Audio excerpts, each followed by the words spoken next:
Hi, Sid. Thank you for joining us here for the vlog on. Welcome to the India Global Business. Tell us something more about you and your journey as a startup entrepreneur, as a startup enthusiast.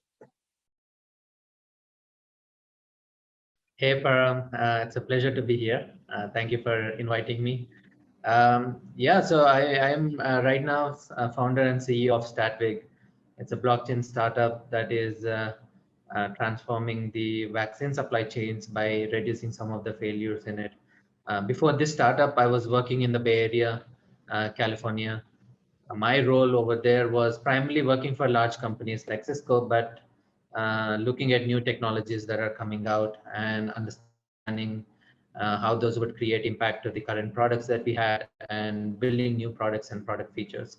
So that was a very useful experience. So I basically took that when I moved back to India, and it really helped me in creating this startup.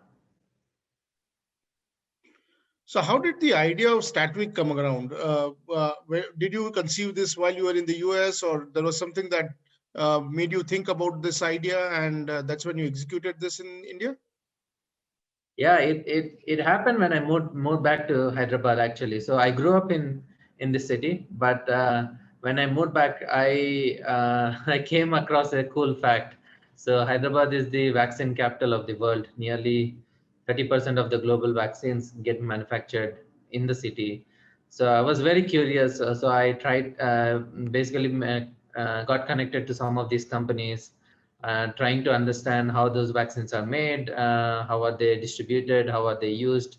So that's how I came to know about some of the challenges or the problems in the vaccine supply chains. And then I realized, hey, I mean, there's bunch of these cool technologies that could help prevent some of these failures and make them much more efficient and resilient. So that's how that's how Statwick was born. Never anticipated, how important vaccines will be with COVID-19 and all that stuff. But it was a niche here, niche market. There was a strategic advantage due to the location and access to these companies. So that's how I started.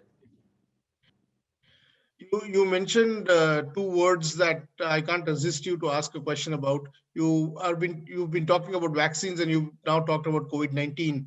And I believe COVID-19, while it posed a lot of challenges globally, was kind of an opportunity for you and your company. Tell us more about how you've been working through the pandemic, and are you involved in any of the vaccination programs in India or globally? Yeah, yeah. Even before COVID-19, we got some amazing traction, primarily with very large organizations like UNICEF and Gavi. So these are UNICEF and Gavi together, for example, they together distribute nearly 80% of global vaccines by volume, nearly 4 to 5 billion doses annually. So they were very key players in the global vaccine supply chains, and even before pandemic, and we got funding from UNICEF and also a long-term agreement with UNICEF. So it was we were doing quite a significant work in with those partners.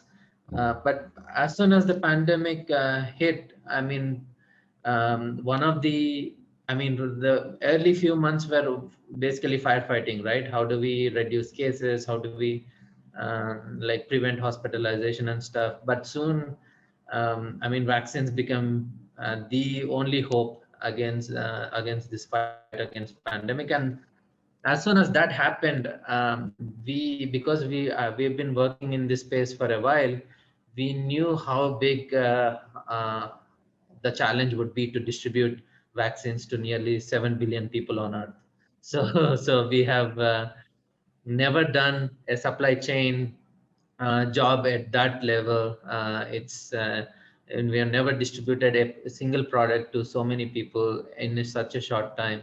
So we immediately knew that this is a very long and exhaustive exercise, and our solution could make it much more help make these supply chains much more resilient by preventing some of the failures and also reducing the overall burden on the on different governments to reduce their healthcare costs. So that was quite obvious, and that turned out to be the case. So right now, for example, we're shortlisted by the central government through Ministry of Health and Family Welfare to integrate our application with CoWIN, so that we track the vaccines right from the manufacturers all the way to the beneficiaries in the vaccine centers. We are also approved by two state governments, Telangana and Maharashtra, and we're hoping by the end of this year we'll be at least deployed in 20 states in India, across by ensuring the safety, both safety and quality of the vaccines that are getting distributed to the beneficiaries. But where we are also, I think, will most likely are going to play a key role is in the African and Latin American countries. So we have very strong partnerships. And we're signing an MOU with um, Inter-American Development Bank for Latin deployments in Latin America, and also we have strong presence in Africa through UNICEF and Gavi network. So we're hoping that we would leverage some of these and try to. I mean, this solution, even if we save it 20% of the vaccines from getting spoiled, has a potential to reach many million people. So it's kind of in the right place at the right time, and we are very glad that we can help in all these efforts. I'm really happy to hear the kind of work you're doing. And I remember our first interaction last year when we were trying to Yeah. help you with the UK market. And I'm happy to now learn that you're already a global, solution provider. But what next? Are vaccines the only area that you guys would want to work in, or you are also looking at other sectors? And what's the future like for you? Yeah, the reason we started, if you look at the challenges that we are solving for vaccines, so we're preventing basically these vaccines from getting spoiled, expired, damaged, and in the supply chains. We also prevent counterfeit products from entering the supply chain. So this means, if we ensure that the high quality products and safe products reach the end clients. So these are problems across the life science products, not just with the vaccines, but broadly. As per World Health Organization reports, at least 10% of the medicines in the European market are fake products or counterfeit products. So it's a becoming a big issue, costing billions of dollars to various governments in fighting this problem. So we're starting with vaccines, building our very strong roots in it, because vaccines also save lives, right? When you think about the diseases that they prevent in children and all, and now helping fight pandemic. So this is our primary area right now, but the solution can be applied to all possible life sciences products, and we are already seeing that interest. So we're being approached by a few large pharmaceutical companies for oncology products and other products which have similar requirements in ensuring both safety and quality of those products while in the supply chain. You mentioned about counterfeiting, as well. E-commerce per se has a large issue with fake and counterfeit products. Do you think Yeah, you could be a possible solution to e-commerce companies as well?